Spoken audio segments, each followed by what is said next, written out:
We're live. Ooh. Welcome to Voyage of the Geek. Two very special guests in the studio because of Dan, who's gone down hard over the weekend in a sick, whimpering heap somewhere out there. I've got Jake Higgs, talented environment 3D artist, games guru, and likewise guru in the games world. Glenn Cowley, talented character artist, both general all-round gurus. Welcome along, General. Thanks for having us. Thank you. We're going to reset the rules a little bit tonight. We're going to chew the fat on some topics and throw some ideas around, and probably, without even trying, reinvent the game industry the way it should be running. Yeah, more jobs for everyone. Yep. So before we get started, gentlemen, tell us what you've been up to through the week. It's been a good one, bad one. Interesting one. On the weekend, woke up to find that there's a giant hole in one of my teeth. It appeared out of nowhere. Had to go get a feeling all of a sudden. Oh, no, on the weekend. I just had an impromptu little visit to the dentist as well, to be honest with you, because I'm about to head overseas, and just a bit of a pain in the mouth. Wanted to get it nipped in the bud before I left, and she was just, I can give you surgery now. I'll go see how much surgery costs now, and she just bailed. Asked her boss. No, man, just please fix it up. Yeah, I'll sort it when I get back. she must have recognised you have a big, huge pile of money. Yeah, Somewhere. yeah. All bearded men, She's gone cha-ching. Yeah. all bearded men, exceedingly wealthy. Yep. Yeah, They- we got both ends of the spectrum with beards. We got like the oil barons of the Middle East. Yeah. All beautiful beards, well aligned. And then down here with me, My mother is still, she's from that age group that a beard actually is a statement of criminality, yeah. about the people you hang around with and stuff like that. Despite, like, you could easily show 100 examples where those rules don't work, but Yep. still they'll just tar with that brush, so to Yeah. speak. I'm a anti-violence. I'd like to consider myself a super nice guy, and my mum, she's stopped now, but for the first few years of me having facial hair, she used to always parrot to me, "You look like a baddie." Yeah. Yeah. Yeah. And I'd say she's from a probably. But mothers are terrible though, because given a choice, they would morph you back to Yeah. a 3-year-old Oh yeah. in a second. Oh yeah. Yep. I'd take it. Same here. Yeah. Same here. Things went downhill from probably about year 10 for me. No, a bit earlier. There was full contact sport because that got you out of class. Yeah. So yeah, things started to get pretty windswept and interesting after that. Yeah. I had some particularly angsty teen years that I wish I could take back. My Yeah, 10 that's years were just- fine. Don't know about That's you standard. guys. That's standard. Yeah. All right, I've got a series of questions here, gentlemen, and we're going to throw it around a little bit. We're going to start with this one. I would like some opinions, and I'm sure there's some passionate ideas that we can draw out here. The first question, we'll start with you, Jake. Yep. And it'll be the same question for each. So the person going second gets a little bit of prep time. You're on the hot Goddamn it. seat, though. Tell me right now, at this moment in time, the 12th of September 2016, what's wrong with the games industry at the moment? In the world? The world of games. Let's call it the game scene. The game so let's. scene. It can be Ooh. the production side, which we're familiar with, but Yep. we're also game players and into the lore, and some. You guys probably Yeah. way more than I, which is why I wanted to Yeah. sort of pick your brains. Tell me what's wrong with the game scene.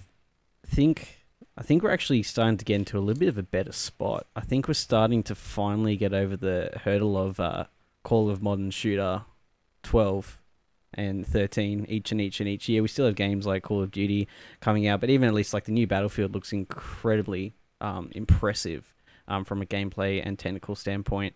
So I think from a consumer standpoint, that's we're starting to get a little bit further than that. All positivity. What's wrong All with the positivity. game scene? That's You're too positive, Yeah. right? I'm trying to think. We need of you to things that- neg it up, mate. All right. Well, It's got to be something. in Australia, where are all the game studios? All the AAA ones. Where are they gone? So Where are they gone? just so Right. on that, right? Yeah.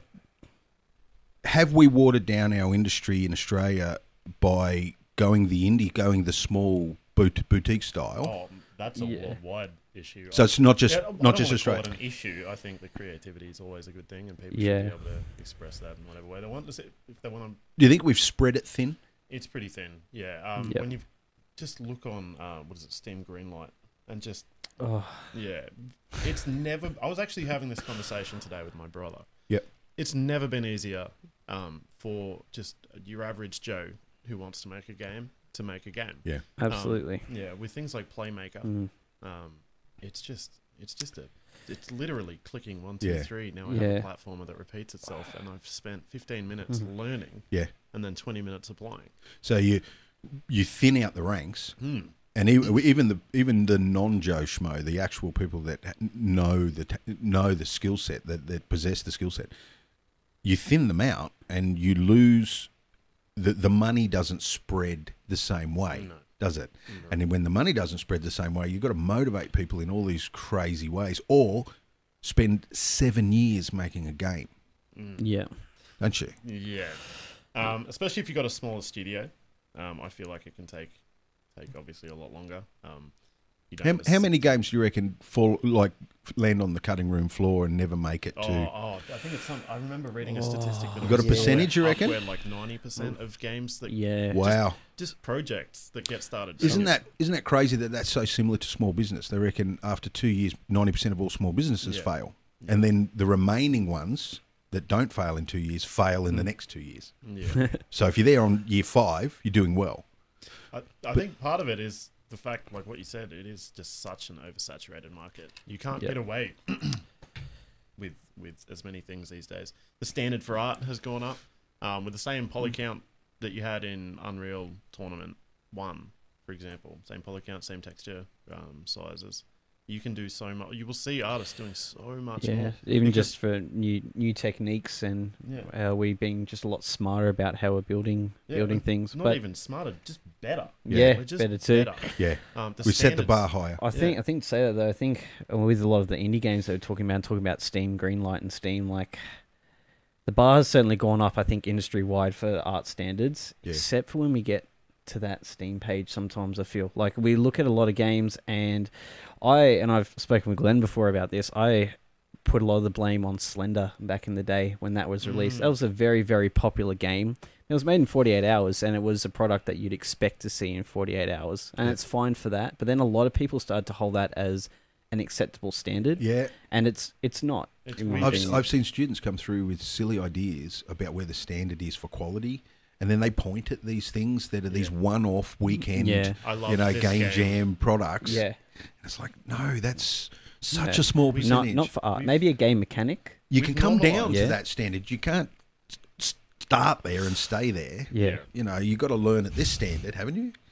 I think so, yeah. Yeah. And Yeah. I feel like the problem is we've normalized, again, go back to Steam Greenlight, normalized the Unity Asset Store game. Yeah, where it's literally just, I am one person Yep. and I have I access downloaded a bunch of stuff and I learned to Yeah. write some scripts and I've made a thing and now I'm going to put it on Steam and try to Yeah. make some money out of it. You got to put in a bit more effort into that, especially if you do want to make a profit out of something and have a long-lasting game, or even just be, in my point of view, be proud of the product that you Yeah. create. Are they taking away? Indies certainly take away talent from the big players. Oh, yes. But are they taking customers as well to the same degree? Are we really seeing a real trend to move away from the big AAAs?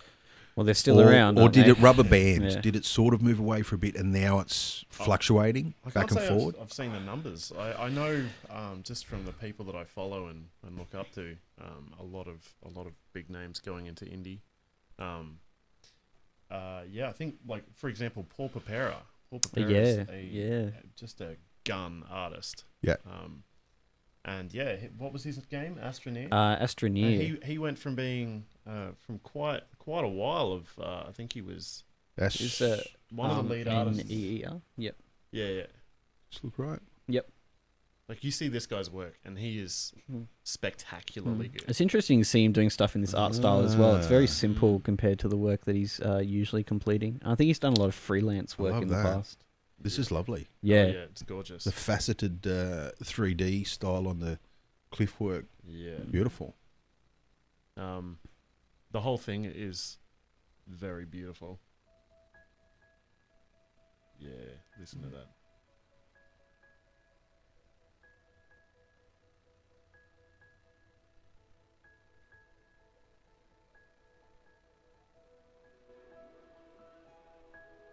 Oh, cool. Yeah, that looks like it would actually be pretty fun for a session. Yep. Yeah. It'd be pretty fun to play with another human, wouldn't it? Where you could build and unbuild. Yeah. I feel like that would be a bit of a clusterfuck. Yeah. You mean Glenn would undo everything I did in a heartbeat? Yeah. It'd be me burying Jake in little man-made caves. I like this. This is pretty cool. Yeah. Ha. He almost looks a bit ragdolly, Yeah. doesn't he? Procedurally animated. Yeah, he might be a bit. See the way that's not deliberately animated. That's got to be procedurally animated. Oh, it's so pretty, and it just makes it's journey in space minus. What So is looks this like an is this objective. one guy? No, I don't no. want to give you the impression that this is one guy. I actually don't know. Yeah. I just know Paul Papera was definitely Yeah. a big hand in it. Truly stunning, though. Yeah, beautiful art style. Yeah. That's really, really nice. Take So what's the platform this is geared for? PC, I'm pretty sure. Yeah.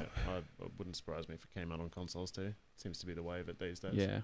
But, So if that's what's wrong with the game industry, what's right with it at the moment? Because I'll offer one thing that I've noticed, which I really love.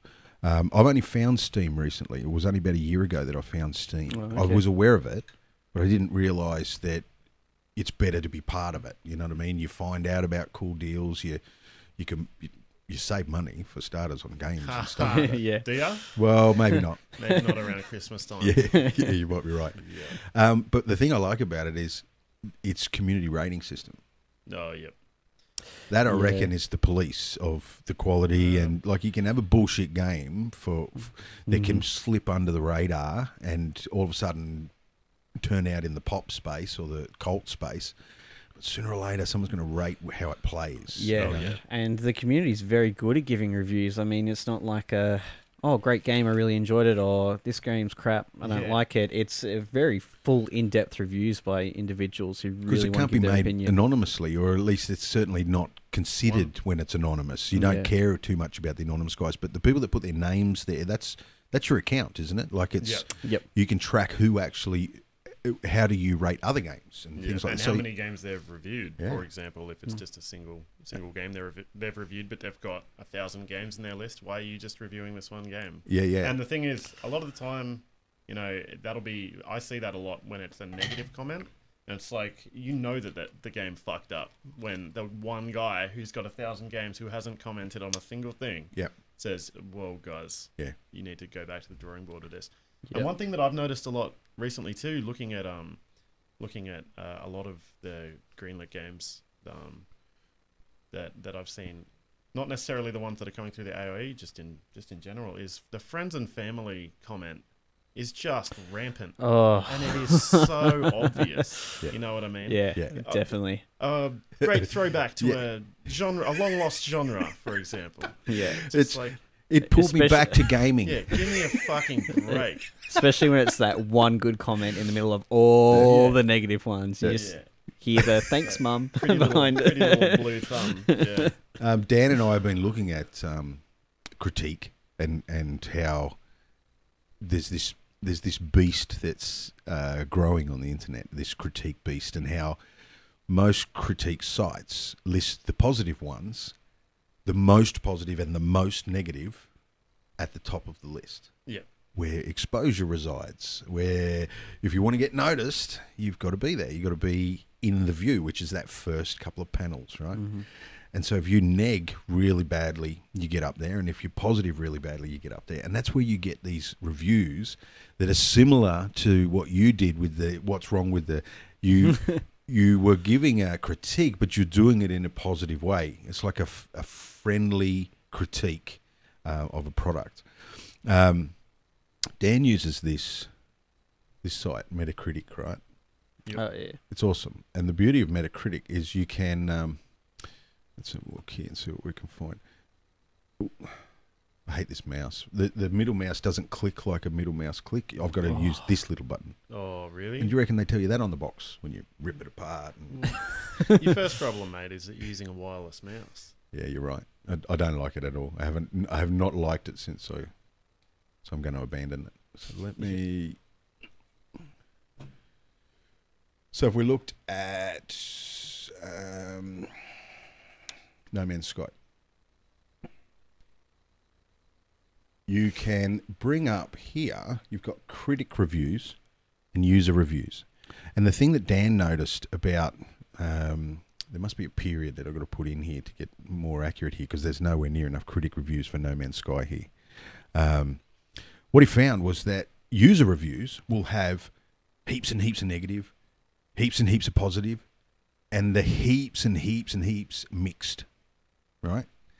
That there's a trend when you look at it. But when you look at critic reviews, there's usually heaps and heaps of positive, almost no, next to no negative, but zero on the fence. Okay. Yeah. Well, until you look at No Man's Sky, which kind of breaks your rule. Yeah, totally. Which I feel, if you're trying to push a game to that forefront, you know what I mean, of criticism, where you're getting that exposure that you were just referring to. It almost looks like they don't want anybody talking about No Man's Sky. Yeah. They've got all of their reviews in that middle ground. In the middle. You know what I mean? Yeah. And that's exactly what you're sort of hearing about No Man's Sky, is that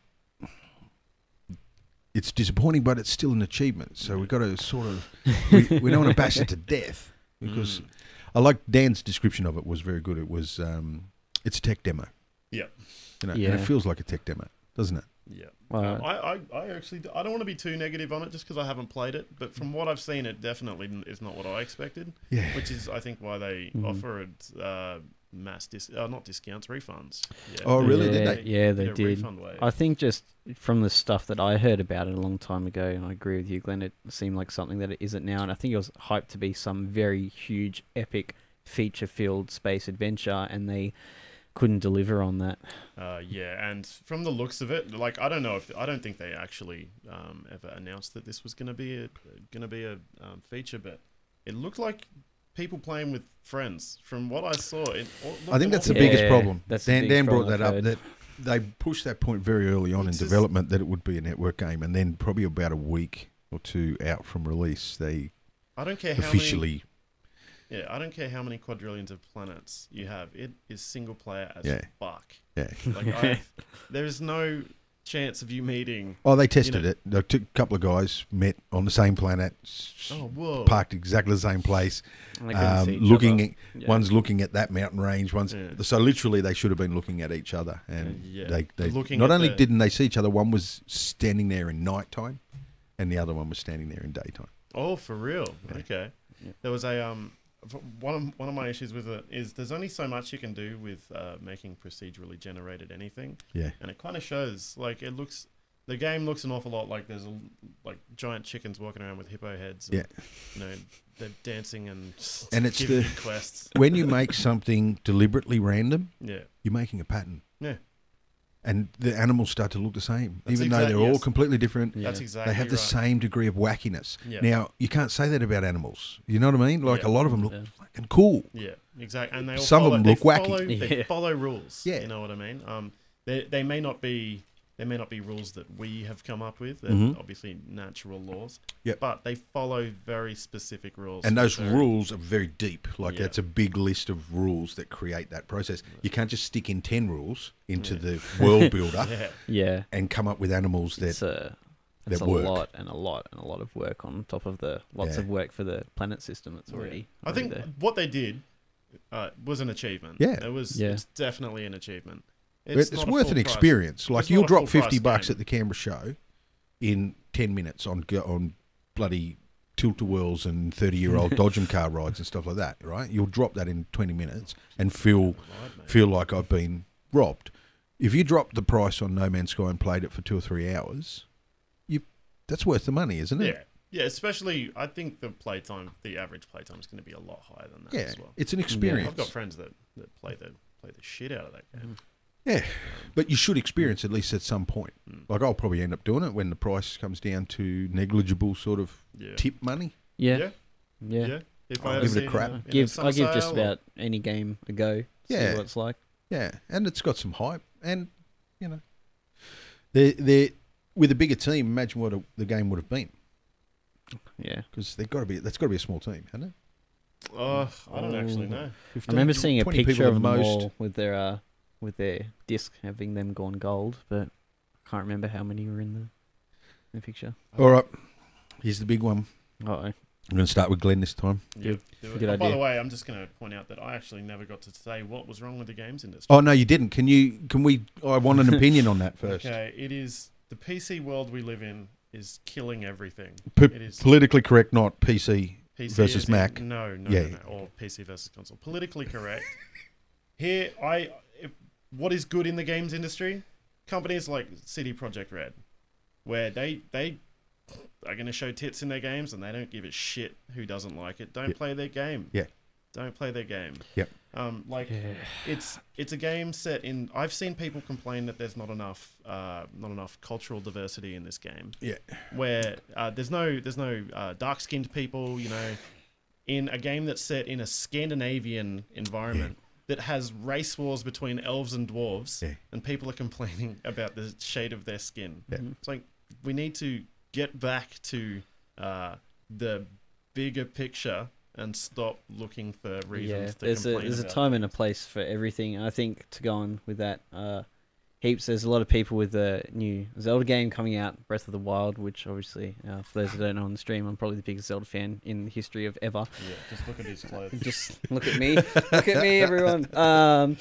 So with that, there was a lot of talk early on about there being an option for you to play as both a male and female Link in the game, which I was like, why?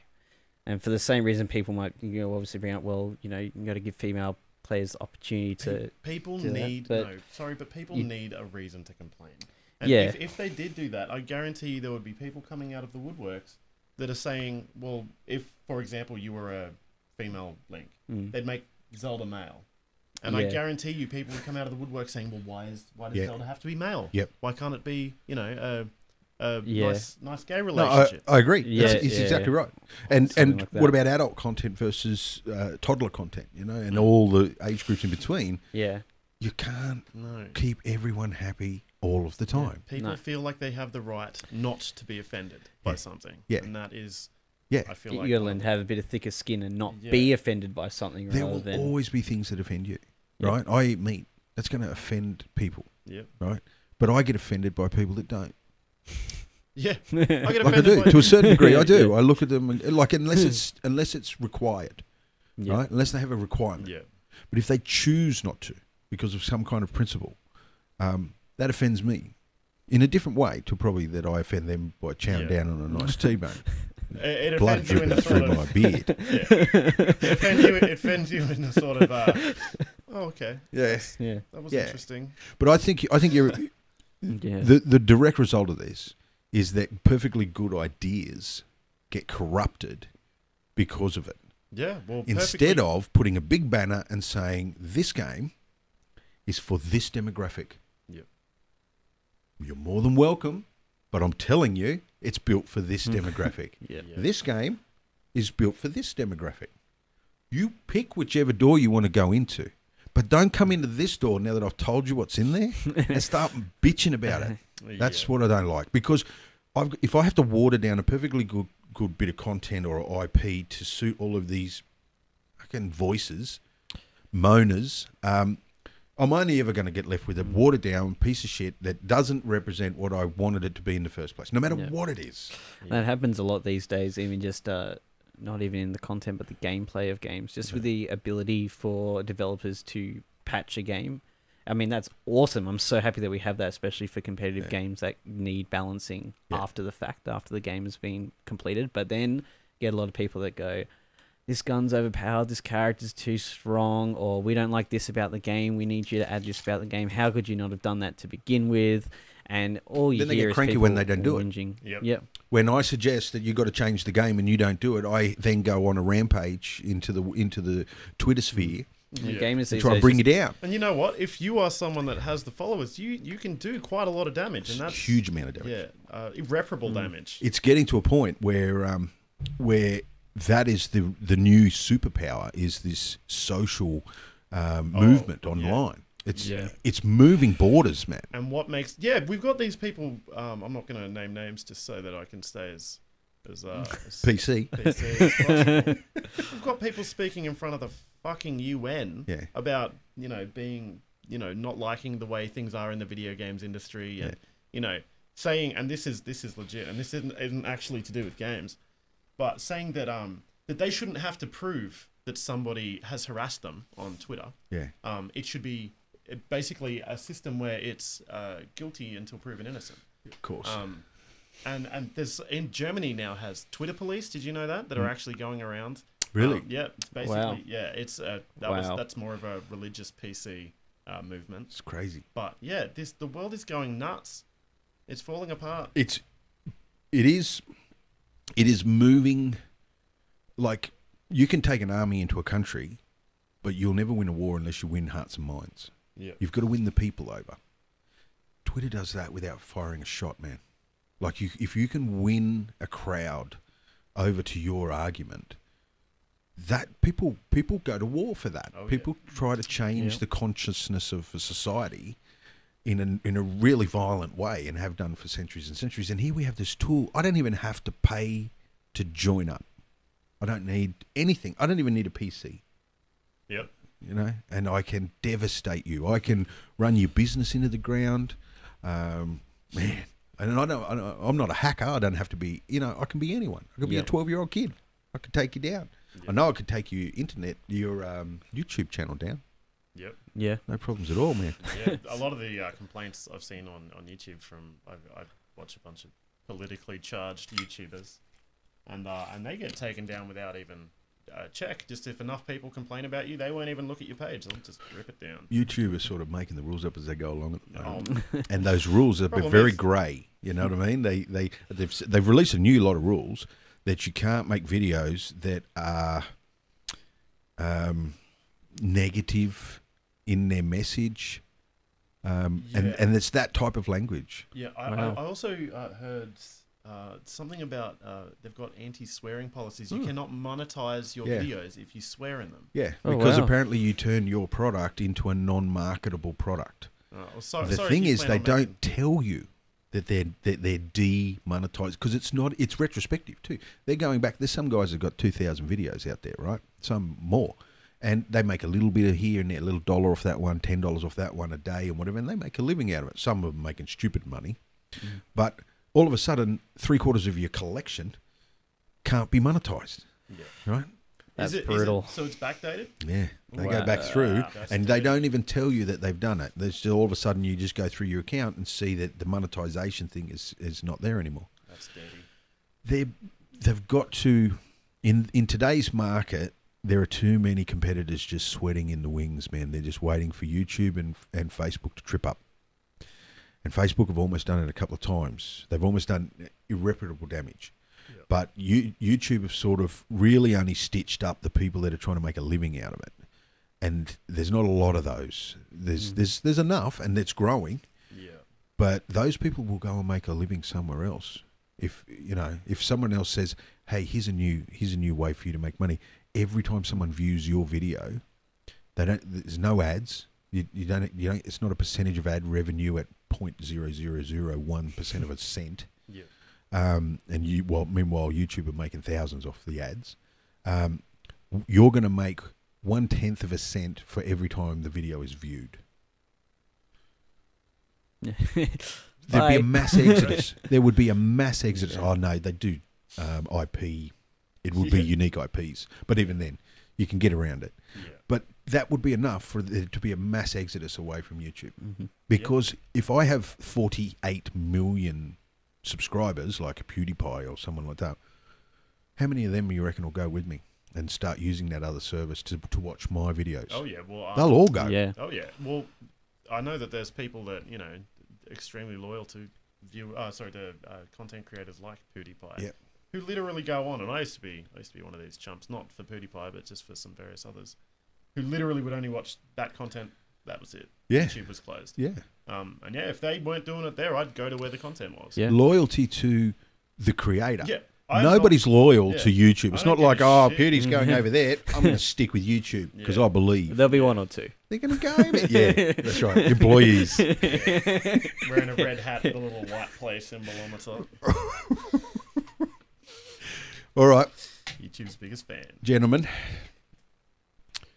I have a $100 million check. And I'm going to give it to you as a loan because I trust that you're going to create a game for me that's going to bring me a return within 12 months. Okay. What game do you make?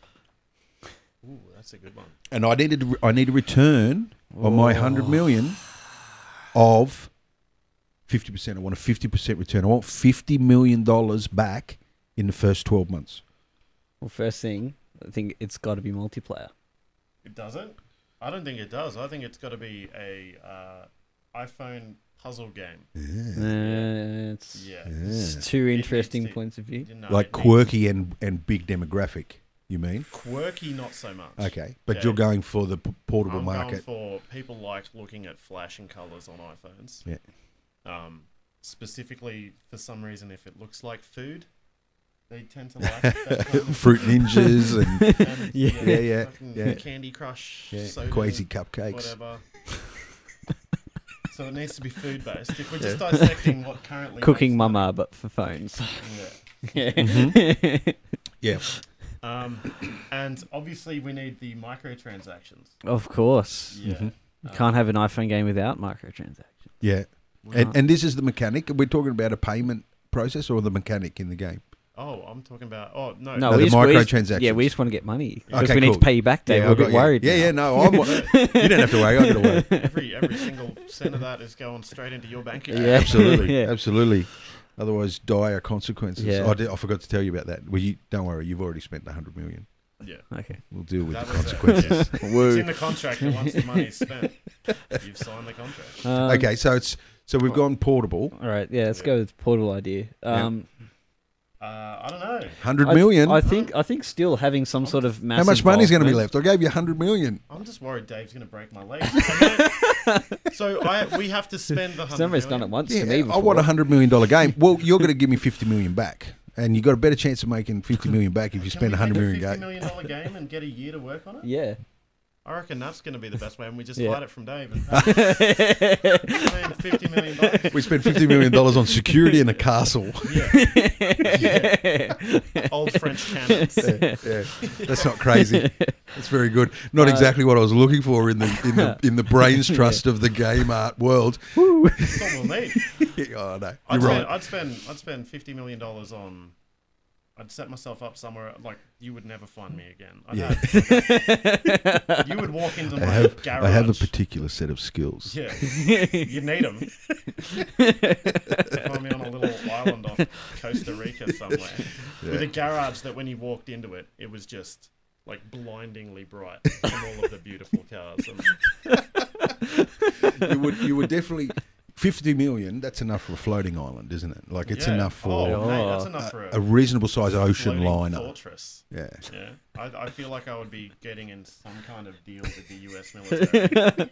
You'd have to. Giving them all a picture of your face saying, if you see this guy, fucking shoot him. He's coming for our fortress. Meanwhile, the game's blown up, and it's the biggest thing that's ever hit the world. Yeah. Yeah. Huge in... and I'm coming back to you with the money, just saying, please cut me in, Dave. it's huge. It's number one in Guam. I don't know. I like Lower Quebec.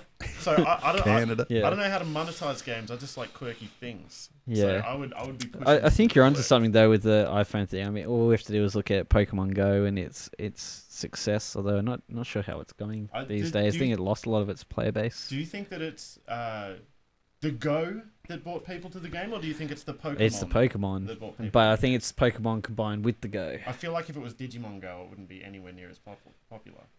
Or maybe not as popular, but I think it'd still be pretty close. I think you'd still get a lot of people that come into that market. It's still quite heavy So with nostalgia. Pokemon, the rundown that I saw is that development was strong. It was good. It was a good product. It found its market, went stupid, went nuts. And then they started to mismanage their product a little bit because the public started to think on their feet and bring in external sort of apps and things like that to Oh, make the yeah. process. Yeah. And they didn't like that, so they started to shut shit down inside their game Well, that That's was mostly that made that because as well they incompatible. just released their bracelet, which I saw is I think Ooh. $50 from EB Games, where it'll vibrate and tell you if there's Pokemon Yeah. nearby, and apparently you can catch them from just pressing buttons Give on you a it little as well. thrill every time a Pikachu comes Wouldn't up. you, wouldn't you love to be a documentary team? Halfway through that, come in halfway through the development and then follow it to now. And just be privy to those boardroom discussions by the heads up, the money people, that are freaking out from one week to the next. They're sort of popping champagne one week and the next week it's like, how did we lose it all? And then the next week it's up and down, fluctuating. Stupid numbers, ridiculous numbers. Yeah, It was well, insane. what was the? How much did their shares go up? Nintendo shares went up. So Nintendo's shares like up and then skyrocketed, and then they came straight back down when people realized Nintendo didn't actually make the game. Oh, really? wait. Why did? Oh, okay. Because So people were. Niantic Yeah. Okay. developed the game, but Nintendo holds the IP. Oh, wow. Here's the problem. When you're I just totally lost my train of thought. When you base your game, so that Pokemon's based off, well, at least the source code is based off another game, right? It's based off some little tower game that you run. Oh, I and did hear take about that. towers instead it? of taking gyms or whatever it is. Yeah. And there's little nodes or some shit all throughout it. They've literally basically just said, okay, what is, for argument's sake, I don't know the name of the game, but what is a gun tower in this is now a Pokestop in this. What is a circuit node? Almost like a whatever. rebadging. Yeah. Whatever is a circuit node in this, so say the code for that is, I don't know, 331. 331's code in Pokemon is a Bulbasaur.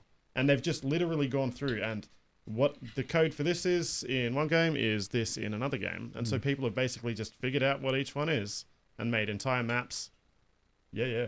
Well, So, which could be as simple, if they were organised the first time around, it could be as simple as just swapping out some tables. Like swapping out some data tables, some data sets. Yeah. Like if the engine and the way it's, like the internal infrastructure of the game has been done tidy, and they've been smart about how they've laid it out the first time around, yeah. rebadging it could have been a very, very simple process and cost them very little at all. Potentially. I'm sure they were smart about it. They It must have been. It's a pretty sophisticated little game that they'd made. The first one that they'd made before Pokemon. I think one of my mates brought it to me quite a while ago, and he was like, "Check this out, man." Because the Pokemon, they would have heard, the developers, were they in partnership with the owners of the actual Pokemon IP, or is that Nintendo? We're talking about Nintendo. So Nintendo own the IP. So Yeah. so if someone wanted to make a Pokemon movie, Yeah. they're going to have to. They go through Nintendo. Okay. Yeah. Well, the whole show was put on by Nintendo as an Well, advertising it- campaign. for Oh, the really? card They game. developed it. Yeah. Yeah, I never knew that. it's for the Yeah. card game, right? Well, It's- it was the game itself. So it was the video game itself, and then I think it went into the show, and then the trading cards as well. Is how I remember it when I was younger. It was huge. It Oh, was huge. I was a huge Pokemon kid when I was younger. Huge. Oh yeah, were you wearing all the shirts and belts and necklaces? I had a school uniform back then. Did ya? Yeah, it's lame. He was sneaky about it. He gave himself a little prison tat of Pikachu. You might have touched a raw nerve. Yeah. What are you talking about, man? Yeah, I told you not to talk about prison. Yeah, just whatever gets too much, Joe. Yeah, thanks, Take a man. sip and end it all. These are the. While we're looking at it, I'm not. I can't say I'm disappointed that you didn't spend all of my 100 million. I'm still yet to see whether we're making the 50 million that I need. I feel like I'm Well, not equipped enough to spend In theory, $100 million. you could take the 50 million, spend it all, give me back 50 million a year later, and you've still met the conditions of my. Yeah, I The like this deal. terms. Let's do this. That's what I said I was going to do. So Yeah. is that absolutely okay that I do that? Sure, So All right. where's the check? it's in the mail. This is I love the idea that somebody's mailing 100. yeah. This is Metacritic's game company game publishers ratings or rankings Okay. from 2015. 2016, they don't keep sort of ongoing stuff as far as I could find. So these are ranked average scores attributed to a publisher. And it also lists their best game in relation to Metacritic's score. So Sega's at the top of the list there with the best overall release, 3D Streets of Rage 2. Wow. Can I just express my excitement that Streets of Rage is still being made? I didn't even know that was It's on in the sequel. DS. Holy shit, yeah. That's 3D Streets of Rage, which is impressive enough as it is. I Yeah. remember riding around on my little roller skates, beating the shit out of thugs, picking up glass bottles. And then coming home and sitting down and playing playing Streets of Rage. No, Sonic's there. It would have to be there, wouldn't it, for Sega? Surely. Are you a Sega or Sega? Sega. Whatever. Me, Sega. Well, I think it's Sega, right? I think it is Sega because that's what they say when. Yeah. Is that's what the Sega Mega Drive used to say that Every when time you turn it when on, you yeah. fired it up? Yeah. I got hooked on console gaming with Sonic because Sonic allowed you to collect rings, and after 100 rings, you got a life. And that's ridiculous because I started a game at 4 PM and I was still playing it at 10 o'clock next morning because you kept earning. All you got to do is go back and keep earning more rings and stuff, and then you just get more lives. At one point, you had 16 lives, and you have to kill yourself to try to go to the toilet or something. So that hooked me on console games. I was a hard worker before that. I'm a huge fan of these guys. Nah, Telltale Games. Telltale. I am a huge fan. Oh, you are? They're spectacular, yeah. Yeah. Minecraft story... What? Yeah, story mode. Worst overall release, Minecraft Story Mode. EP2, assembly required, PS4. Why? What? Really? Yeah. They're not the games I expected to see up there. Really? Yeah. So Telltale made the The Game of Thrones one. They made Yeah, the Wolf Walking Among Dead. Us, Walking Dead. Have you played The Wolf Among Us? I haven't played any of Telltale games, Oh, actually. really? Yeah. Alright, they're spectacular. They're just stories. They're interactive stories. So Okay. you get to choose... Like a choose your own adventure. Yeah. basically. I think the Walking Dead one's pretty intense. Like, it's Yeah. pretty real time, and if you don't make a decision fast, Yeah. you know, Well, they're between up there. one That's person and the number other, 2. and That's number 2 in the list. Yeah. So they're getting some pretty, on average, pretty good I'm pretty scores. sure Telltale are another one of those... we don't care if you don't like our game, don't play our game. We don't... yeah, Strong, it's a very stand the very ground. unique genre of game that you don't really see too much. I'm still to date the only one that's played The Wolf Among Us that I met that happily ripped what's his name? Is it Grendel? You can get the option to go full wolf mode and rip this guy's arms off. Oh, really? And I ripped the That fucking sounds like something you would right do. off. He was being a dick. Yeah, you can imagine the He moment. was being a dick for the whole conversation, and then it was like, "Do you want to rip his arms off?" Fuck Yeah. yes, I want to rip his arms off. They put the option Yeah. there for a reason. Yeah, that's what happens, mate. Yeah. Next time, watch your mouth. And these are teaching us good lessons in life.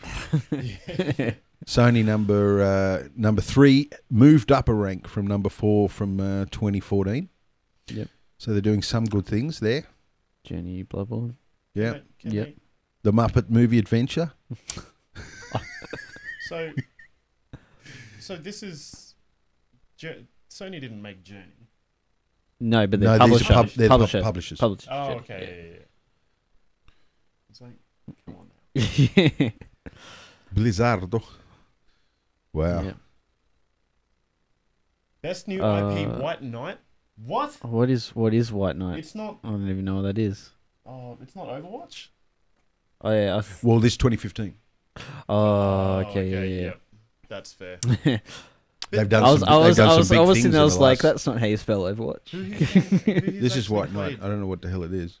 We're gonna After find maybe. out. Yeah, I don't know. What is it? Ooh. Ooh, already impressed. Yeah, it's cool. Oh, yeah.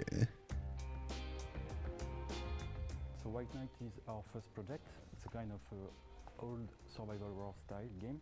It's the story of a guy who, after a car crash, have to find help in a strange manner.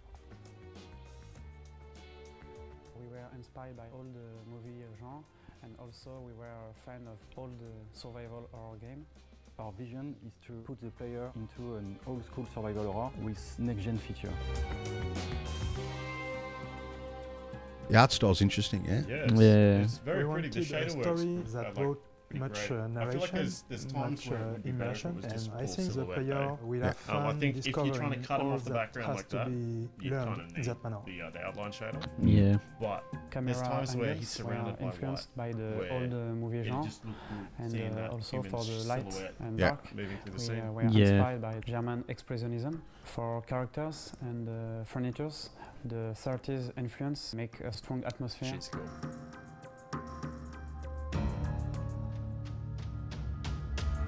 That was the CEO of Unity. Oh, was it? Yeah, no, check him out. For me, the best part of the game is the attic in the manor, where you will I find don't know if you've seen strange all ghosts. My favorite part of the game is the dance scene, but I cannot speak more Oh, about it it's because even I dancing. don't want to spoil it to the players. Believe me, when you will play it, you will understand which part is it. Interesting. Cool. It's on the list to check out Yeah. the other 500 games. Beauty, how have I not heard about that? How does that get Yeah. Activision and Blizzard's best new IP Yeah. and it falls that far under the radar? When was it released? Does it say? Release date 3rd of March 2015. Oh, yeah, yeah. Wow. There's a developer there. Some Studio. Hmm. Play on words.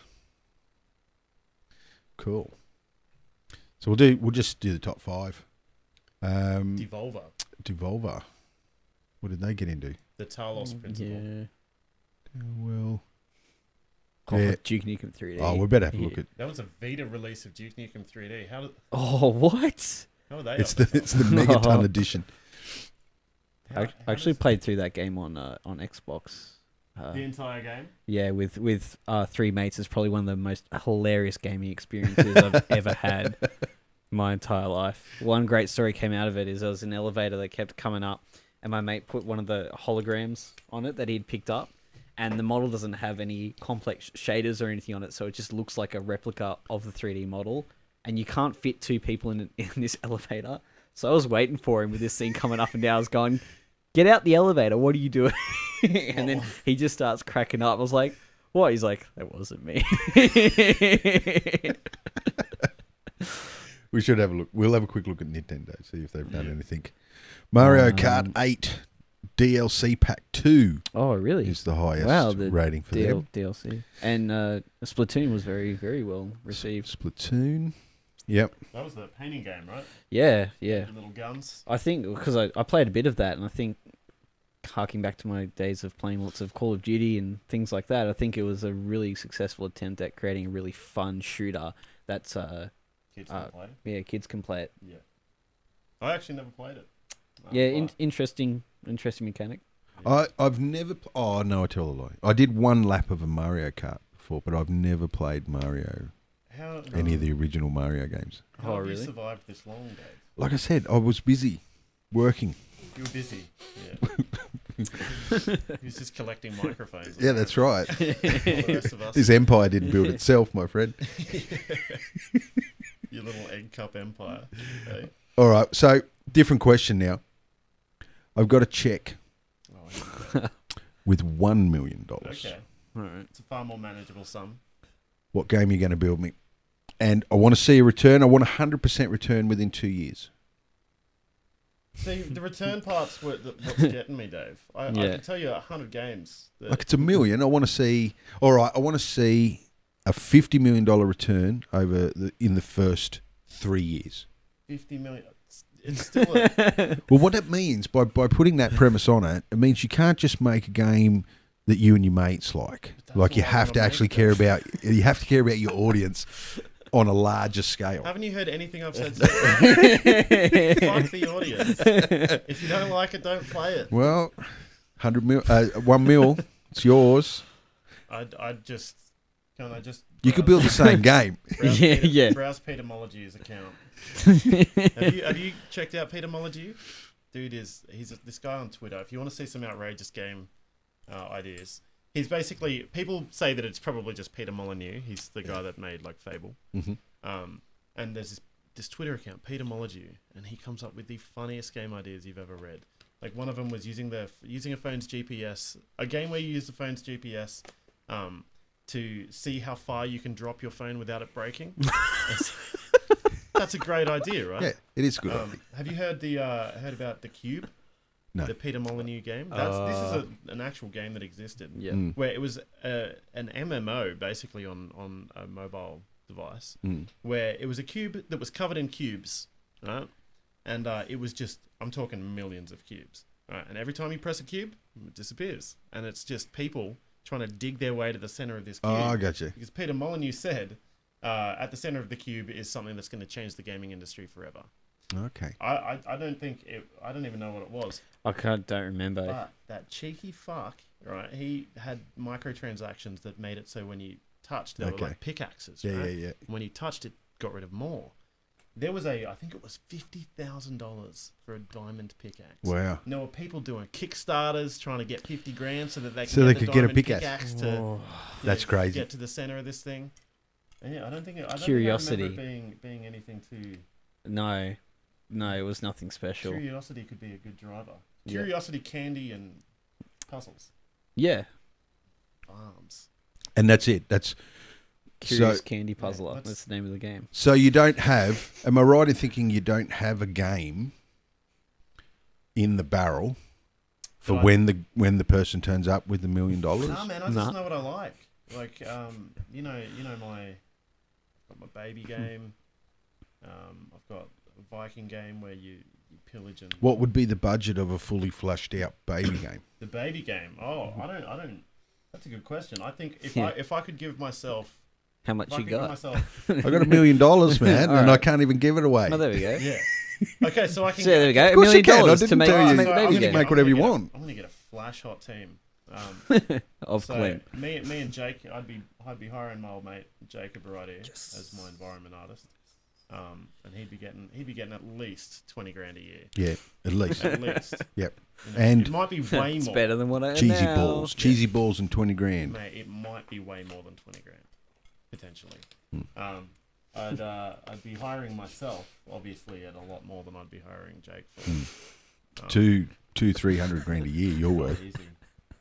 And that's You own the IP as well, so. What's that? So if I'm earning 300 grand a year. We'll grab Chinny because he works for free. Well, from what I've heard, Chinny actually, hello Kyle, Chinny actually does all your work. Yeah. No. Well, how do you think I got so far? Glenn's turn. Natural skill? He turned on you. Yeah. No, that was the students have decided that that Chinny does all my work for me. Oh, really? They went to a game jam. And Chinny was sitting there implementing all of Jake's crap. Oh, was it? Every time they Anthony walked in- over, and he'd be like, "Jake, have you actually done any work on this thing?" I'm like, "Yeah, I just was building that, and Chinny's just putting the thing." Oh, so timing was the problem. Yeah. If they had to come just a bit earlier. Yeah, just a little bit earlier. We've seen all the hard work I put into that. Tell me about the baby game, though. I've seen the model, and it's got a little jetpack as well. So it's a flight sort of mechanic. Yep. Oh, it's more of a double jump sort of. Can I bring it up? Do you Yes. have it anywhere? Is there anywhere I can? It's on my art station. Just type Glenn Cowley art station. You'll find it. You should find it. You should be able to go straight into. Maybe you spell his name right. Yeah. Oh, did I? Oh, look at Glenn Cowley, South Africa. That's a.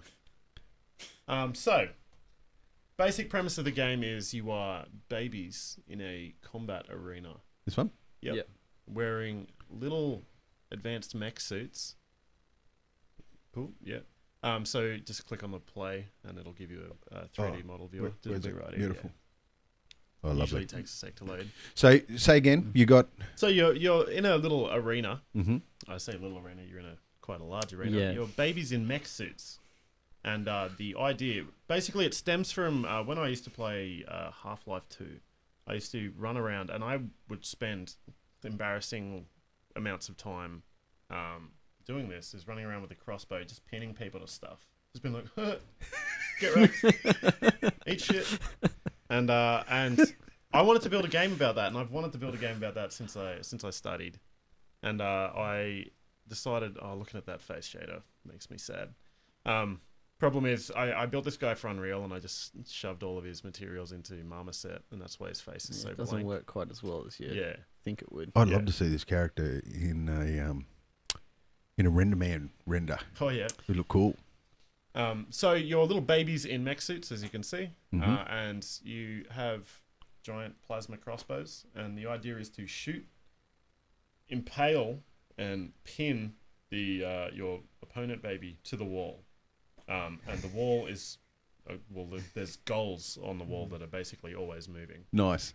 And so yeah, So it's just it's darts yeah, with a baby floating, it's darts if flying around in Yeah. between you and the board. if darts allowed you to, or if you needed to hit something before the dart hit the dart, Yeah, then yeah. it would be darts. Yeah. Yeah, it's literally just my vision for the game. Ooh, that's Marmoset. Yeah, my vision for the game is literally just I want to be able to have a team-based multiplayer game where you pin stuff to stuff, and so that's all I started with, and then it slowly developed into this weird little baby mech game. If you zoom in on the back, just there's some red lettering up the top there. Is it middle mouse or is it an alt? I think it might be the same as mouse. You can only go in a certain amount. If you can't see it, it basically says ballistic swaddling, and so I don't want the babies to be able to be hurt. I don't want them to die. That's a little bit jacked. So It's too instead, far, even for you. even for me. So instead, I basically limited the camera. Whoop. So you can't zoom in any further than that, just so that you can't get into all the nooks and crannies that I don't want you to be able to see. So yeah, with that one little mechanic, it started as fat, squat little naked dudes running around with bows and arrows, just pinning each other to stuff. Yeah. And then through further conversations with my colleagues, it turned into, what if it was a baby? And I was like, huh. And so it ended up being little babies, naked babies running around with bows and arrows. And then I was like, it's a little bit fucked up shooting bows and arrows. Arrows at babies, so I put them in this little thing that I call ballistic swaddling suit, and yeah, so they're completely encased. I expect them to be like all, wobbly, and just squeaky latex, making stupid noises. That'd look cool actually with that sort of animation style. It'd look great. And get them. I saw on there was a Oculus Rift game, a horror Oculus Rift game where you play as a kid. Remember what it was? Something sleep. Yeah. Among the Sleep. Among the Sleep, that's it. And you play as this little baby, and one of the coolest things that I want to rip off from these people is that I'm fully comfortable admitting is you look down when you are this baby, and you see, babies do this. Babies like when they're uncomfortable or when they're just they're a little uneasy, they feel like touching themselves, I guess. And so you look down and the baby, you can see you've got one hand holding a bear and the other one's just playing with his belly. And I really like the idea that he just, every now and then he'll just start playing with his belly like a baby would. I want to get my my niece to record some audio, just some squeaky little noises. Have you got a programmer? I do. Yeah, my house. That's right. My housemate's currently studying. That's right. Yeah, programming. Because it doesn't seem to me like it would be massively complex. It's the physics. The physics is the weirdest part. But not it's not like you've got to build 50 environments. No. And then it's one and done. Yeah. And it's going to be scalable. I want, I'm hoping it'll be fun with 1v1, but it'll be expandable to 2v2, 3v3, whatever. I want it to be boys versus girls. Yeah. Because I don't know about that segregation, man. Because fuck the PC world we live in. It's going to be boys versus girls. The girls are going to be wearing pink because pink is a girl's color. And blue is a boy's color. You put little nodules all over him that you can clamp. Stuff onto. So bigger jets and. So I'm thinking that maybe I'm going to put something just here, a little bracket. Yeah. That an umbilical tube can connect to. Oh, cool. So that it actually that's how it powers the setup. Yeah. I like it. I like this little peak here. Yeah, the little hat. The little Donald Duck peak. I think was it Commander Keen that gave me just a little bit of a ideas towards that. Did you ever play the Commander Keen games when you were younger? Oh, I know the name. With a pogo stick and Yeah. a stack hat? Yeah. It was, I used to love that game. The only reason why that rings a bell to me is I've spent a lot of time around Donald Duck's beak. Okay. Like I've had to model it Okay. a couple of times, and you just get to know silhouette shapes, and because that's a very unique shape. Like it bends this way, Yeah. and yet it also sort of has this little kick on it Mm. as well. It's not easy to actually do that and make it look like it would work. Yeah. But yeah, even the thickness of it is exactly the right thickness for Donald Duck's beak. I can't unsee that now. That's cool, man. I'm glad we opened that up. We shall feature some more of your artwork Well, and there's- yours yeah. too, Jake, Oh, in future episodes. Sorry, can I just say, click on Glenn Cowley. Where? On my name. Over here? So, Yeah. yeah. So that's an older version. This is the most up to date. Oh, this one? I've got to get rid of him. Yeah, this is the most up to date version of that dude. Awesome. Yeah. So this was my experiment with the texturing XYZ skin maps. They've got these insanely large, like 30,000 pixel wide, 3D scans of skin texture. Yeah. And they've got tertiary shapes, they've got secondary shapes, and they've got micro shapes, which are basically you've got the largest skin forms and moles and that sort of stuff, and then you go down to the more skin surface wrinkles, and then on the micro one it's just pores, and you stack all those together, paint it on your model in Mari, and then bake out the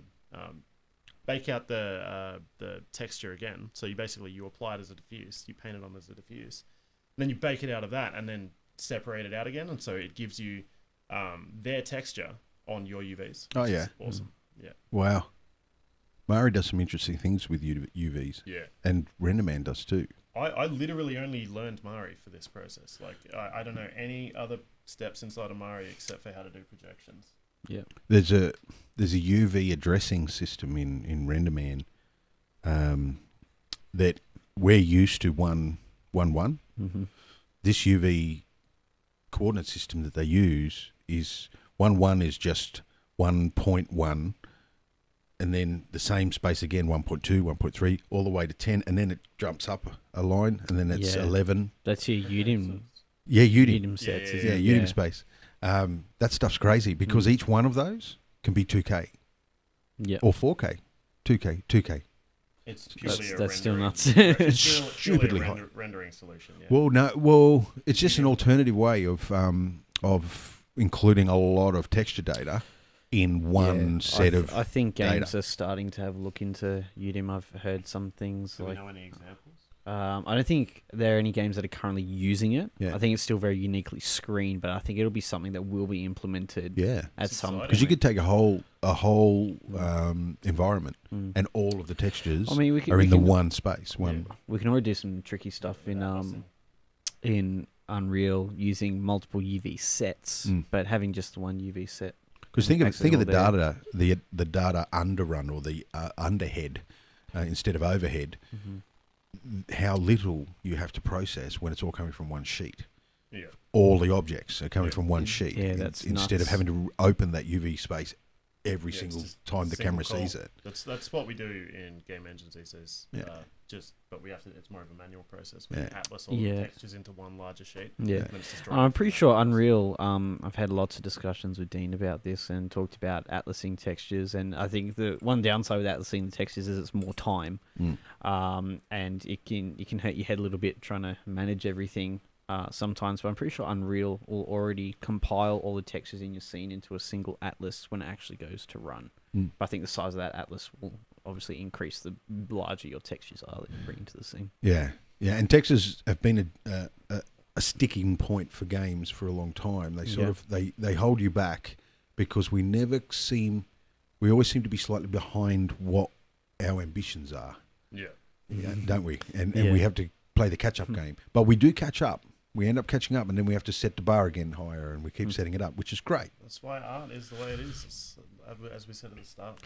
Well, that's a segue to what I wanted to talk to you guys about too. Is we've had a bit of a glut, and we're going to continue in 2016 to have a bit of a glut on game movies. Oh, We've got Assassin's Creed coming later in the year. with Kanye West playing over, or Drake, or whoever. I it don't was. know. Did you see the trailer for that? Was that? It's like Kanye fucking West. That wasn't. Are you talking about In Assassin's Assassin's Creed or Creed? Rogue? Yeah. Rogue One had No, I'm the. talking about the Oh, I Assassin's think Creed. it is. It's like Oh, I didn't see. completely. Yeah. It's set in Middle Ages. Yeah. Whatever that It's like story is. deaf rhythm method something.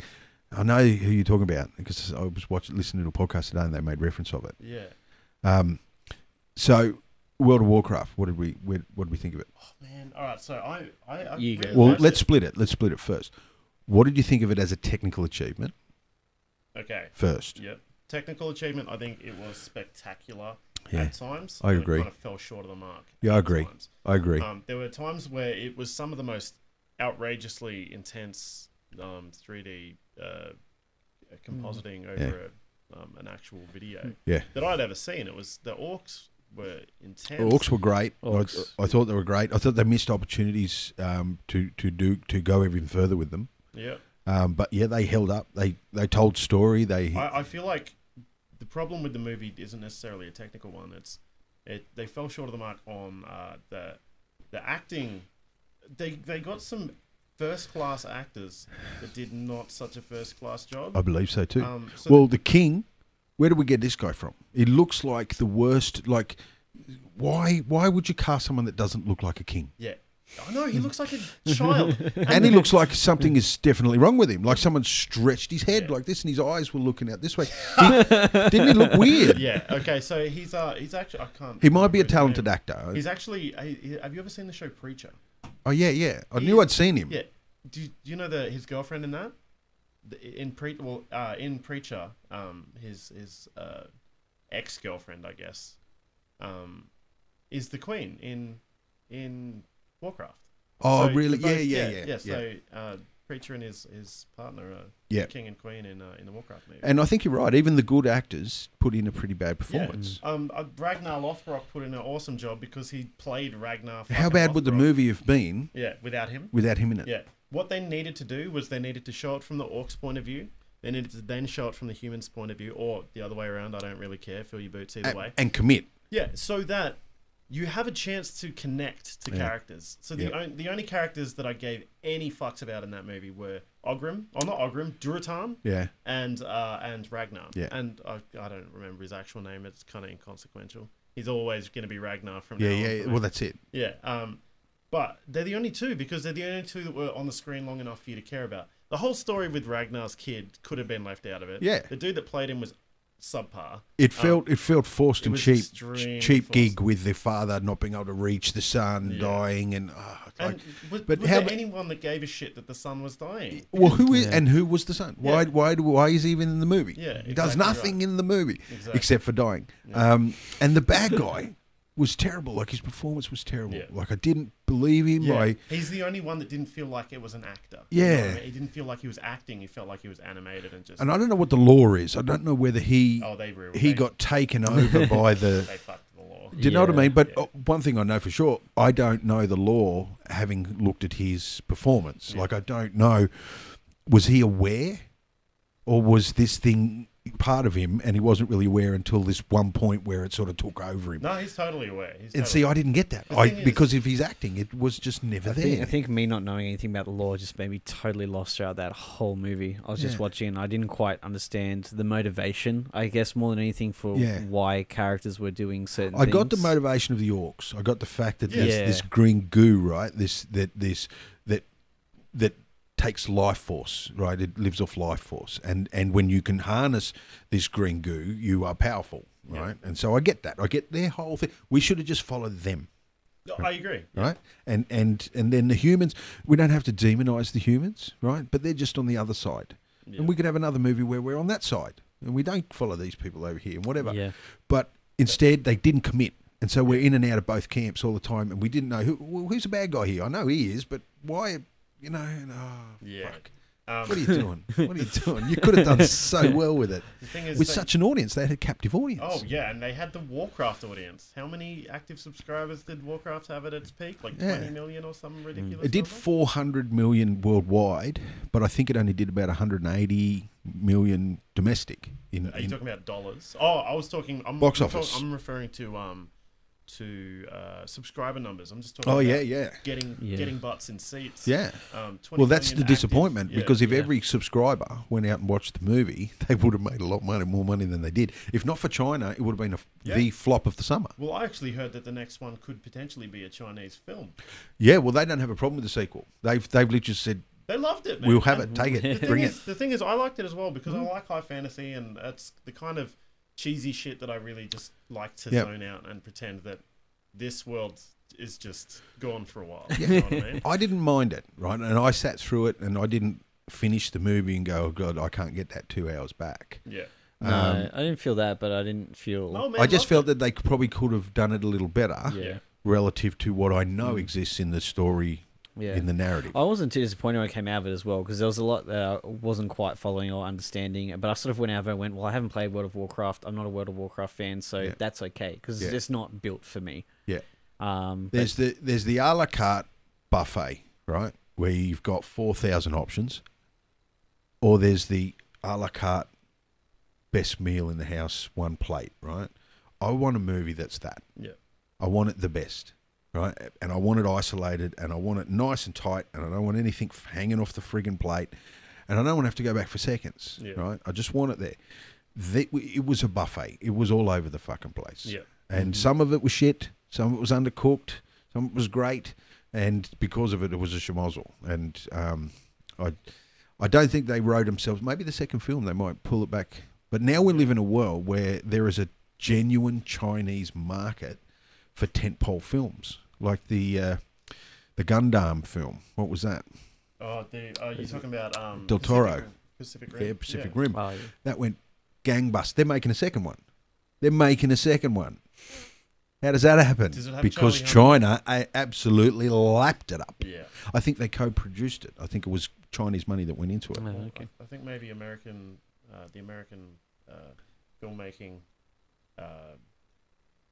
population, I guess, is realizing that American money isn't the only real money in the world. Yeah. And money sells, even if it's Chinese money. Yeah, absolutely. I would actually love to go to the next Warcraft movie and have to read English subtitles. It'd be Because awesome. All of the actors and stuff have actually now turned Chinese because all of the characters that I liked are dead. Yeah, yeah they Who took a gives few shit? out, didn't they? Yeah, it's not like they're going to change them for.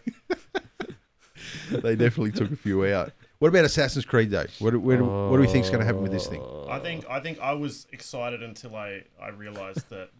Until I saw Maybe. the trailer and Yeah. went, oh, that's not the No, game. but if you watch the trailer, it's like, yeah, that's the game. Yeah, That's Assassin's Creed. I love Until this. you just need to do this. Just hold your fingers in your ears and ignore the Blah blah. Yeah, the Kanye nonsense. Just put some. Is this the one? Yeah, probably. Yeah. Yeah. I won't be able to play it if it is. Like I'll have to stop it.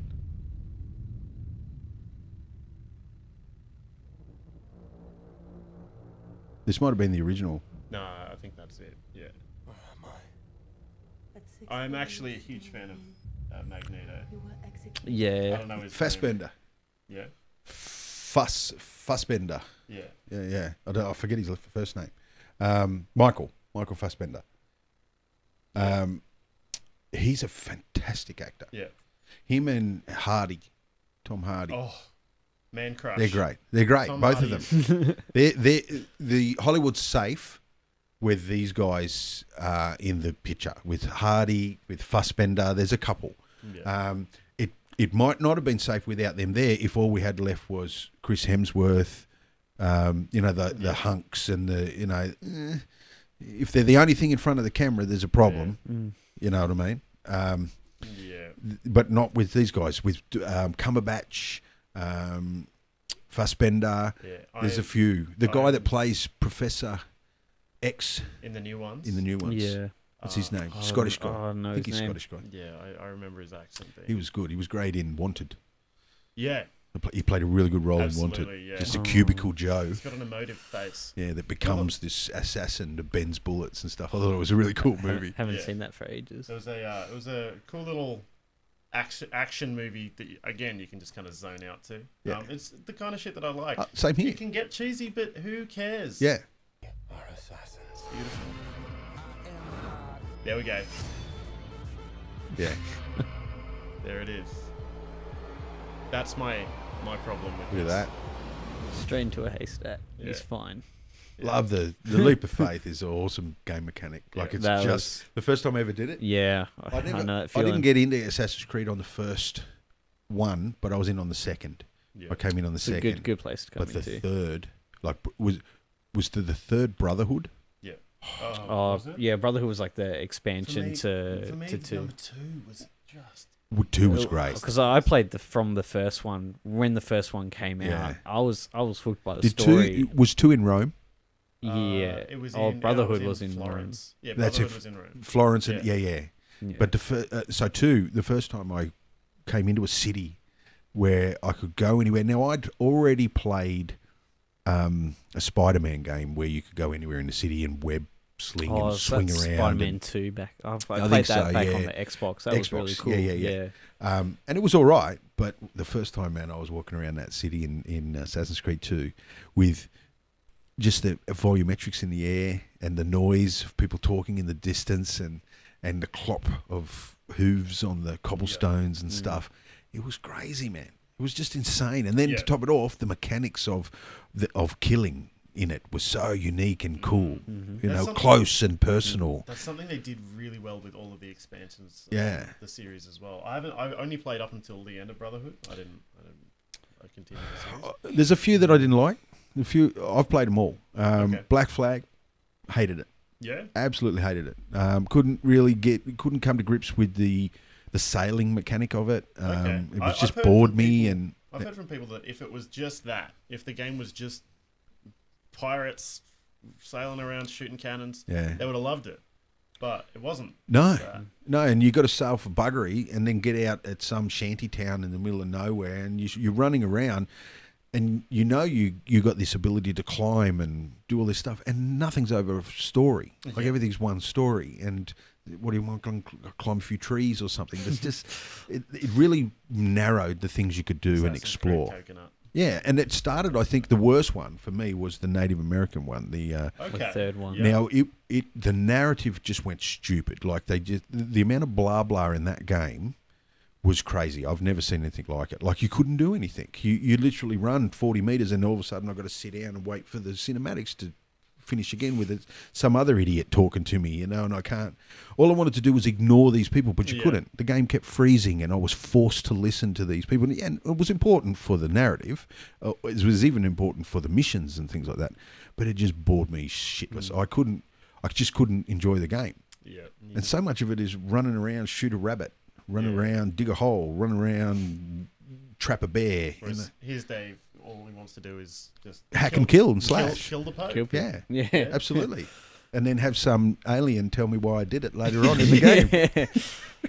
That was I was awesome. devoed. Spoiler alert! When I murdered my wannabe girlfriend down in the catacombs there at the end of the game, like At the end of number where 2, right? you're fighting it. Oh, Yeah. yeah.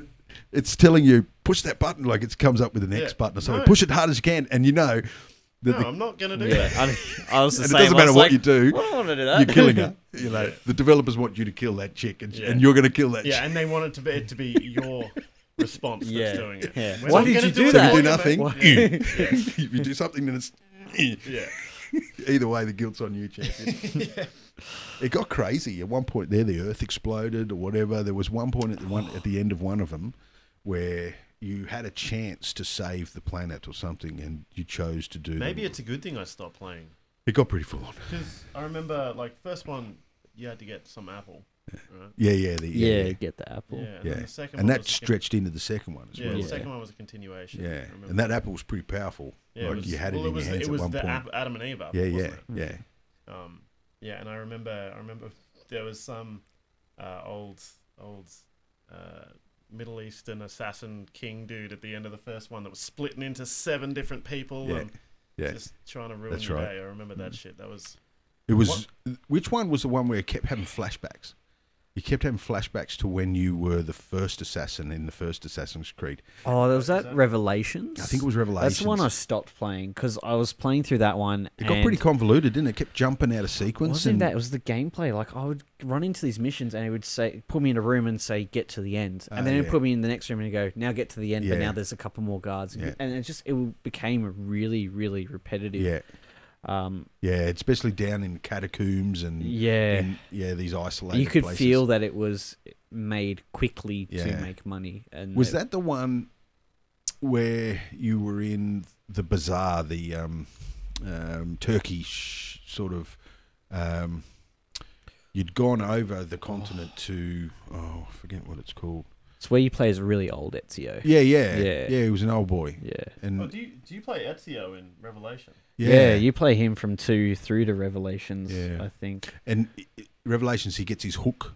So hook you can knife. Climb a little bit and higher. You can flying fox. Oh, yeah. With your hook knife and do rollover assassins. You just got to keep adding shit, right? Like I remember in number 2, I was so chuffed when I got that.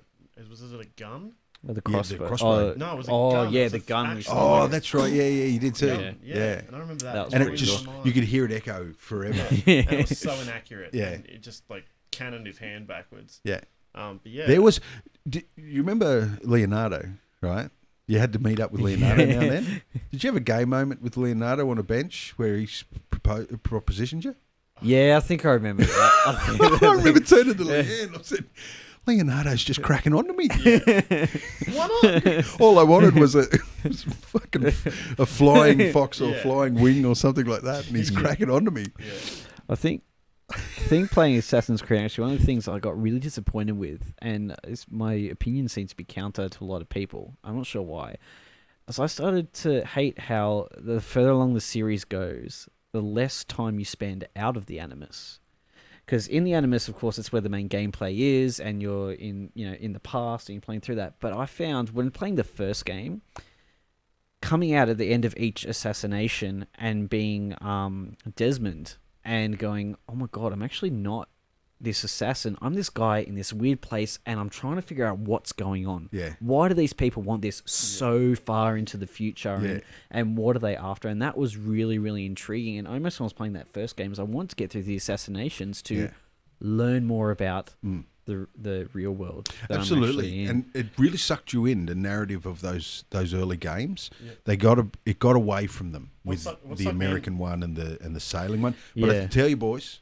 The London one, the new one, because they screwed the pooch so hard with the French Unity. Yeah, they came back hard, man, with the London one, and it is probably the most polished game experience I've had in a very, very long time. First person, it was just brilliant, absolutely brilliant. There was nothing I could fault it for.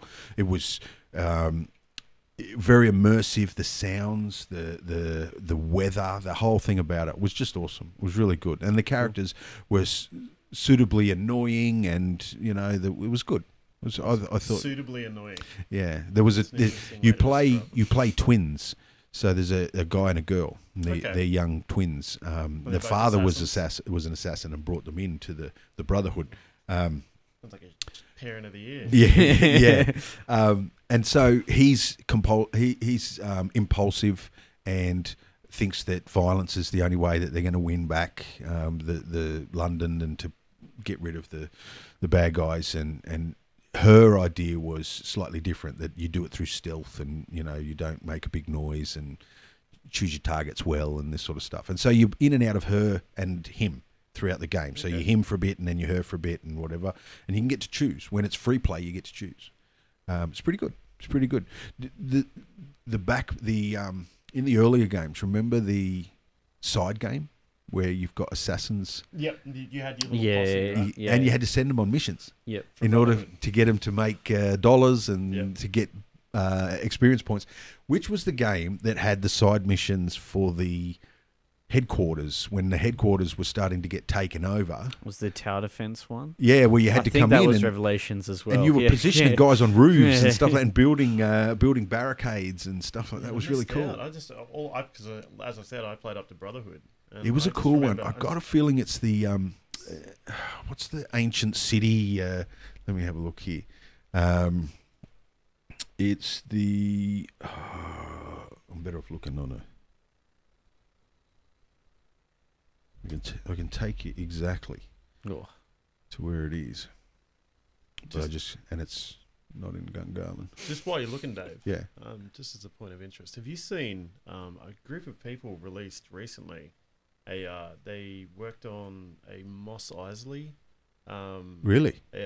Like a first-person experience. Wow. It is so that you can literally walk around Mos Eisley. It all looks absolutely spectacular. Like top tier. Looks like DICE would have worked on it for quite a while. Wow. Like absolutely It's not, incredible work. It's not ILM X Labs. I don't think so. You know, I the remember guys that did the there's Stormtrooper mocap No, stuff that was floating around. There's a building in there that's filled with basically credits, and they've all photoshopped their faces onto Star Wars characters. It's kind of cute. Why is my Google Earth in Russian? Did something happen during the day that we're not sure? No one told us about? Because it's not just Russia. Like, I can go into Liberia. Oh no! Oh, it's just Wow. Oh, How long's that been a thing? That's I- pretty awesome. I don't know. That it's got the actual. The language. Yeah. Look Oh. at that. Oh. So if we go over to Sydney, it's Cobber Mate, Cobber Parramatta Ray. But it doesn't help me because I'm trying to think of. Oh, there's not somewhere you want to be. Oh, Mogadishu. no, not at all. The place I'm thinking about is here, Istanbul. Yep. That's the city That's number one, isn't it? for Okay. their old Ezio. Yeah, for Revelations. That Yeah. might have been Isn't it. It's Istanbul. So Is Assassin's Creed 1 in Istanbul? I'm not sure. I didn't get to play it one. I forget where it is. I remember it is definitely Middle Eastern. Yeah. And it is, It's the beauty. You can tell it's Istanbul because the whole time you've got that Muslim chanting, the religious chanting happening, Yeah, and there's the big tall towers and stuff like that. And I remember there was one point you had to go to some special place that's a town built inside this massive cave. You remember that? I don't think I got to that part. I stopped playing. I stopped Town- playing through Exactly. that one. a town built inside a massive cave. Yeah. Sounds, And right in the middle of this massive cave is this big rock structure that goes right to the top. And at one point you have to climb all the way up this rock structure in the middle of this. is it? The cave's probably about 500 or 600 meters wide on either side, and then there's a town in the middle of it with roads and streets and everything, and it's inside a cave. Awesome. I'm assuming, is that 100% make believe, or is it based off something that actually exists? I'm not in sure. Istanbul. I'm not sure. No, I think you leave Istanbul to go to this place, so it could be on an island somewhere, or Oh yeah. I think that's really cool. That Yeah. Have you seen the Google Maps game? Basically it drops you in the middle of question mark on Google Maps. really? And it drops you in on the road, so it's Street Viewer. And you need to explore by using Street Viewer, so you're just clicking up the road, and you need to find signs and locations That's pretty that cool. can tell you where it is, and then you need to guess. That's pretty cool. It's pretty cool, yeah. Yeah. I've got a friend that did a master's in a Bachelor of Arts, but he did languages. Oh yeah. Yeah, so he's a bit of a freak. Dan I don't play him anymore. Dan is potentially watching. He may have nodded off. I doubt it, with the compelling, exciting conversations that we've been having there. But at one point, he's chimed in. Yeah. So if you're listening, Dan, type something there, and we'll know you're still alive and haven't coughed yourself into oblivion. So it's definitely a cough-related. Yeah, I think he said he was coughing all weekend. Oh, sorry to hear it, Dan. Yeah. It's no good. I've been sniffling like you wouldn't believe, and then Leanne said, it's probably an allergy, and I Could be. stupidly said, I don't get allergies, but apparently you can just start. Oh, mate, yeah, absolutely. Yeah. Okay. Hey, Dan. Oh, there he is. Hey, Dan. Very good, very good. Hello, Dan, sir. So you're actually on the show, Dan. With a bit more prep time, you could have even Skyped in to the, but I don't want to risk the PC that we've got running this broadcast is it's very low spec. I built it up from scratch as a just a file server. It was only ever going to be a file server, and now it's running my media server to the whole house, and it's running this thing, which is We're doing video capture. We're splitting it out here. I've got 2 capture devices there. I've got a webcam over here. So I'm asking, it's groaning. Yeah. It's groaning at the Yeah, moment. you're pushing it. Kill me. You're pushing it to its little limits. So it's but got the flu. It's better that that machine gets stressed than Yeah. this low end machine gets annihilated by Dan's coughs. Absolutely. About to go overseas, Dan. Oh, that's right. Listen, before we sign off, I want to know where you're going. Oh, I'm going all over. I'm going to England. I think I've parroted this probably at least 100 times in the last 3 days. Yeah. England, France, Germany, Austria, Switzerland, Belgium, Netherlands, Spain, and potentially a few other places. We're going to be spending a couple nights on top of the Alps in Switzerland. We're going to be in Munich for Oktoberfest. That's a big jaunt. That's dangerous for Glenn. Oh, How long you gone? A month? 3 weeks? about a month. Yeah. Between 3 and 4 weeks. Wow. Such a quiet office it'll be. Yeah, I know. What are you guys going to do without me? Not much. Prosper. There won't be much. Prosper. Yeah. We'll probably sell your gear. Yeah. There's a very good chance when you come back, you'll have a cardboard box with the word monitor just written on it. Yeah. No, just a cardboard box with all of my with all your shit in it. It says Glenn. And it's misspelled. Yeah. Just get the fuck out, Glenn. Have you travelled before over there? Not to Europe, no. I've been to America and New Zealand. Yeah. Yeah, never the EU, which I'm kind of excited about. Yeah. It's where I've always meant to go. It's the place, you know. It's the history. It's everything. Have you that got I like about Nordic the world. blood or Celtic blood? I've got Celtic.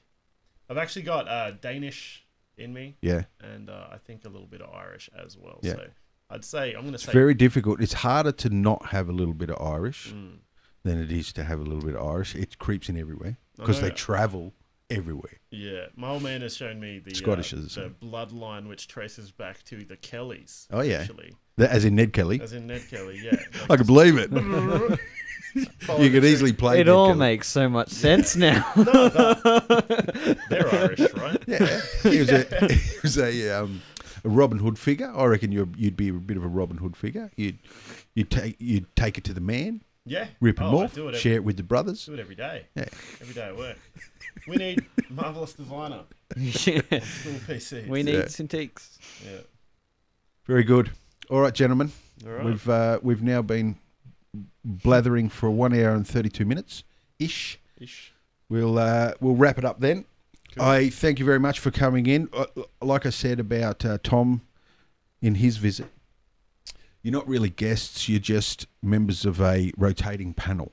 I like to look at it that way. Sure. And you're welcome Sounds back good. anytime. This is pretty much what it will look like. Yeah. Just Well, just chewing Okay. the fat and throwing ideas around. get me back on after my European. Absolutely. adventure. Yeah, yeah. We'll pick your brain. And in your absence, we'll critique your work. Yeah, do it. Look at that. Shader on this That's going to be a baby's long, face. We'll episode. steal anything of value. Just looking at the baby's face, going, "What the fuck was he thinking?" Yeah. Very good. Jake, Glenn, Thanks, Dave. thank you very having much us. for coming in. And that's it. Until next time. And as Dan always says, save often. We'll see you next time. Good advice. Very good advice.